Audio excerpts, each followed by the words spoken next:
Chris Mackowski of Emerging Revolutionary War, and I'm standing outside the law office of John Adams. Law office as in door cut into the side of his house so that his clients could come in and out without disrupting the rest of the family. I'm here at the corner of Franklin Street. Off in that direction up toward Penn's Hill is where Abigail Adams will go to watch the Battle of Bunker Hill when that happens in June of 1775. I'm going to walk around the front of the house here so that I'm not quite competing with the traffic at the intersection. There's the front door, as respectable visitors might use if they're not here on law business. But this is where John Adams lived when the action took place at Lexington and Concord. And he was just getting ready to head back to the Continental Congress, and he goes out to Lexington and Concord to see the aftermath of the battle himself, just days afterwards, visits with folks along the way, visits the New England Army, as he called it, and it really makes a profound impact on him as he gets ready to head back to Philadelphia.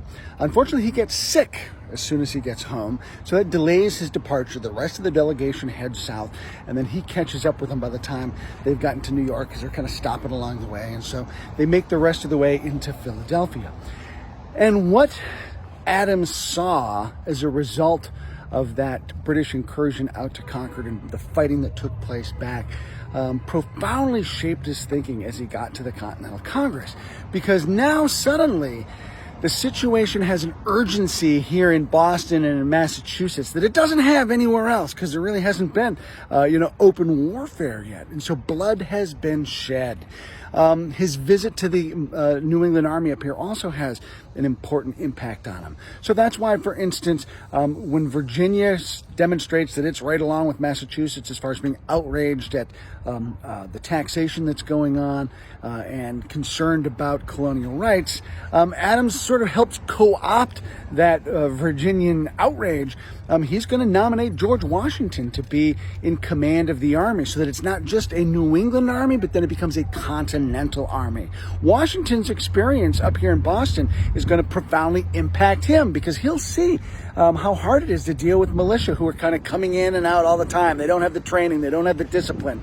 And so having that core central regular army, which you won't be able to kind of get into shape for a couple of years, but it really affects the way he thinks about the way the colonies interact. And so he's going to be a very strong federalist, thinking about kind of a centralized guiding force, when all the rest of the Virginians are essentially Republicans and really kind of think more on a state level. And that's why Washington really stands out compared to his peers, because of his experience up here in Massachusetts.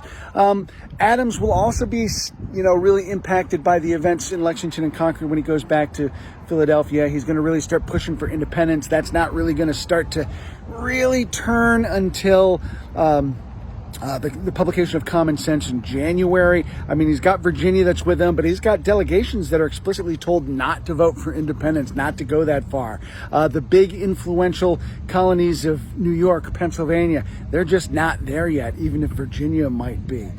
So it's going to take a little while for things to come around, but really that blood that's shed here really puts the Massachusetts delegation forward, really puts Adams forward in his thinking, and that's really going to drive those efforts that he's going to make toward pushing for independence.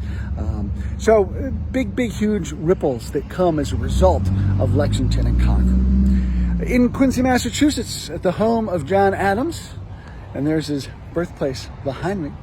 And since I'm standing right here outside the window, that's the room that John Quincy Adams was born in. So I'm standing here in the property where two presidents were born. For Emerging Revolutionary War, I'm Chris Mackowski.